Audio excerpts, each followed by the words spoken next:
Kamera jangan maju, kamera jangan maju. Kamera jangan maju. Anies, we love you. Kamera jangan maju. Jangan maju, jangan maju.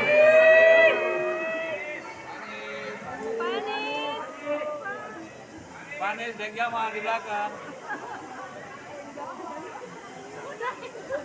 Anies.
kepada otonomi daerah, dan kami pada waktu itu ada di skala sebelah dengan euforia pemekaran wilayah. Dan salah satu tujuan daripada pembentukan daerah otonomi baru adalah bagaimana kita meningkatkan pelayanan kepada masyarakat, dan ini tentunya salah satu mekanisme untuk memeratakan pembangunan. Tapi sekarang ini kalau kita lihat bahwa banyak aturan-aturan itu yang semakin mendegradasi otonomi daerah. Kalau yang tahu undang-undang lah misalnya, Omnibus Law dan lain-lain, itu mendegradasi. Nah kemudian daerah merasa bahwa kewenangan banyak dikurangi, tetapi euforia pemekaran wilayah masih berlangsung sampai sekarang. Ada 300 lebih daerah yang mengusulkan untuk menjadi DOB, daerah otonomi baru. Sementara desain otonomi kita ini belum jelas, Pak. Desain besar wilayah, penduduk wilayah ini sampai hari ini belum jelas. Oleh karena itu kami ingin kejelasan dari Bapak, bagaimana dimensi kedua ini Bapak terapkan dalam kaitan dengan DOB. Karena sekarang DOB sendiri di moratorium sampai hari ini. Dan tuntutan DOB itu Bapak Ibu semuanya tidak lagi seperti dulu munculnya dari masyarakat, dari tokoh-tokoh masyarakat, tetapi juga dari pemerintah daerah sendiri.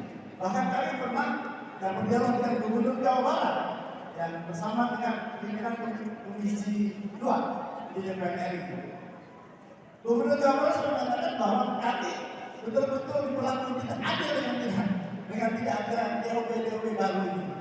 Karena kami ingin dengarkan bagaimana Pak Komisi kedua ini Bapak terangkan dalam memfasilitasi atau katakanlah meneruskan ini otonomi daerah ini dengan lebih benar. Terima kasih. Assalamualaikum warahmatullahi wabarakatuh. Waalaikumsalam. Terima kasih.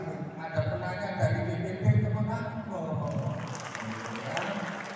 BPD urutannya luar biasa. Senator yang tanya langsung pakai basi. Itu tandanya cerdas dan berisi. Saya persilahkan Abah Anies. Saya rasa dalam situasi yang cukup pelik, karena pada waktu itu ada sentralisasi yang sangat kuat. Kemudian kita melakukan demokratisasi.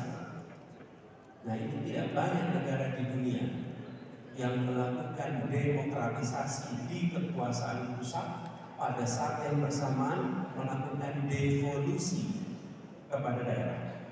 Indonesia barangkali satu dari sedikit negara yang melakukan itu bersamaan.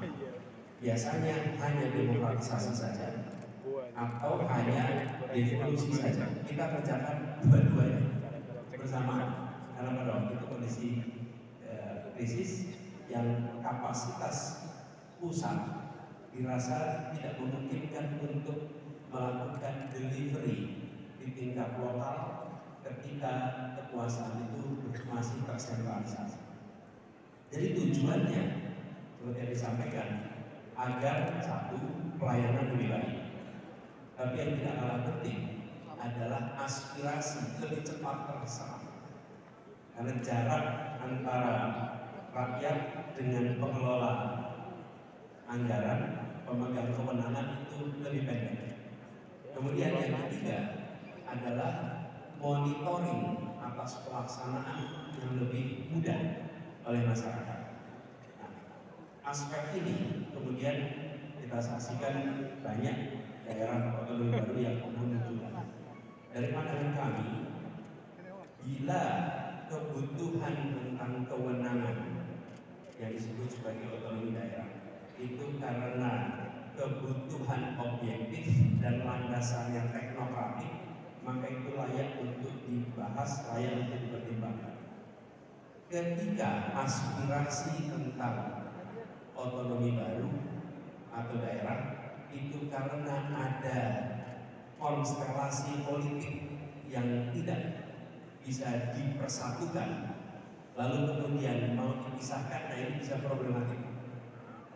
Karena bila unsurnya itu, maka ini tidak terkait dengan tiga hal yang tadi kita sampaikan. Ini terkait kepada konstelasi elit lokal yang kemudian membutuhkan solusi bukan mencapai kesepakatan stabilitas, tapi membuat perbedaan diinstitusikan di dalam bentuk daerah otonomi baru. Jadi kami melihat pertimbangan teknokratik yang harus dominan. Bila pertimbangan yang teknokratik, maka kami lihat itu layak. Sebagai contoh, tidak usah jauh-jauh, tetangga kita di sini namanya Kabupaten Bogor. Kabupaten Bogor itu wilayahnya luar biasa besar. Bertemu dengan bupatinya saja di Cibinong itu, pasti akan bercerita. Wilayahnya mungkin ekivalen dengan Sumatera Barat, dan jumlah penduduknya mungkin ekivalen juga dengan Sumatera Barat, tapi dia dikelola dengan satu bupati. Dari Bekasi Timur, kalau mau ngurus surat-surat ke Cibinong tantangan, dari Jasinga mau ke Cibinong tantangan, karena wilayahnya luar biasa besar. Ini contoh. Nah, yang seperti ini maka pertimbangannya teknokratik. Ini bukan karena ada unsur kekuatan-kekuatan di dalam sana yang tidak bisa mencapai kesepakatan, lalu perbedaannya dilembagakan dengan dipisahkan. Nah, ini menurut kami layak untuk dipertimbangkan. Demikian jawabannya. Terima kasih. Terima kasih. Dan senatornya tidak perlu mengeluarkan nilai. Benar sekali. Ini rujukan pertama dan terutama adalah Undang-Undang Dasar 1945. Karena itu penting sekali bagi semua yang berada di dalam birokrasi untuk ingat konstitusi ini. Sebagai catatan yang benar sekali saya sampaikan, ketika saya bertugas di Kemendikbud sebagai Kemendikbud, tidak bertugas mulai di DKI Jakarta, di pertemuan pertama dengan seluruh jajaran, saya minta untuk kembali membuka Undang-Undang Dasar 1945 dan membaca pembukaan Undang-Undang Dasar 1945. Walaupun kita sudah hafal isi pembukaan itu, tapi baca lagi. Sebagai apa? Sebagai pengingat bahwa kita di sini menjalankan amanat konstitusi. Dan apapun yang kita perbuat, rujukannya sama. Lalu yang kedua, saya minta untuk membaca ulang sumpah jabatan yang dibaca pada saat pelantikan. Baca lagi, walaupun biasanya disimpan di laci dan tidak pernah diotak-atik lagi. Kenapa? Kan dalam sumpah itu dikatakan bahwa tugasnya adalah menjalankan konstitusi dan tidak boleh mengambil kebijakan yang memberikan keuntungan sumpah jabatan. Hal ini Pak Musnami nampaknya kecil, tapi ini jadi pengingat setiap kali kita menjalankan kewenangan. Jadi terkait dengan ini, kami melihat apa yang Bapak tadi sampaikan, Undang-Undang Dasar 1945 pasal 33 ayat 1, 2, dan 3, dan ayat 3-nya eksplisit, bumi dan air dan kekayaan alam yang terkandung di dalamnya dikuasai oleh negara dan digunakan untuk sebesar-besarnya kemakmuran rakyat. Jadi bagi anak-anak muda Indonesia yang kirim sekolah keluar dan kembali, saya sering mengingatkan, tolong jangan pulang ke Indonesia menggunakan ideologi pikiran ekonomi yang tidak sejalan dengan konstitusi kita. Bapak Ibu saudara, dan kita memiliki prinsip tentang pengelolaan sumber daya alam yang mungkin beda dengan negara-negara lain, di mana korporasi diharuskan mentaati konstitusi. Nah, yang sering terjadi terbalik, Pak. Kebijakan dibuat supaya korporasi mau bekerja di sini.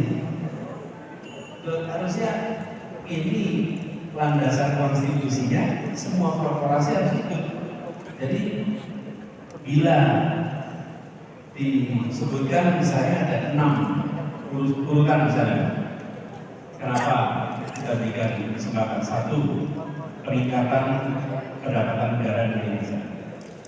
2, pertumbuhan ekonomi daerah. 3, pendapatan masyarakat di daerah untuk mengurangi kemiskinan. Kemudian keempat, membuka lapangan pekerjaan untuk siapa? Utamanya yang berada di daerah itu, rasakan. 5, ada transfer teknologi, karena ada perlindungan kepada lingkungan ini. Jadi pengelolaan sumber daya alam, kami melihat 6 hal ini harus dipenuhi. Dan apa yang sekarang terjadi, sebagian meleset dari situ. Misalnya tentang membuka lapangan kerja, yang fenomenal itu sudah mayoritas perusahaan yang perusahaan asing, kemudian mayoritas pekerjanya pekerja asing dengan kualifikasi tenaga kerja yang sama dengan tenaga kerja yang ada di Indonesia. Nah, ini problem. Lalu di catatan pertumbuhan GDP regional, artinya sekarang ada lompatan pertumbuhan ekonomi yang tinggi, tapi yang sama terjadi angka kemiskinan yang tinggi, angka pengangguran yang tinggi. Nah, ini yang harus dikoreksi. Jadi kami melihat ke depan pengelolaannya harus dikembalikan kepada prinsip konstitusi, dan ini bukan selera, ini adalah amanat sumpah jabatan yang dibacakan pada saat kewenangan itu diberikan. Jadi tidak ada urusannya dengan anti A, anti B, anti C, bukan. Ini soal melaksanakan konstitusi. Kalau konstitusi yang mengatakan begitu, jadi ini sebagai dianjurkan. Ini ayat ini pasal ini kan gagasan pengangkat, dan konsepnya adalah bagaimana perekonomian menghasilkan keadilan, menghasilkan suasana kemakmuran bersama, bukan hanya menghasilkan efisiensi pasar, efisiensi mikroekonomi. Jadi kami melihat hal ini perlu dikoreksi sehingga kekayaan alam yang ada bisa dirasakan oleh masyarakat di Bali. Terima kasih tepuk tangan.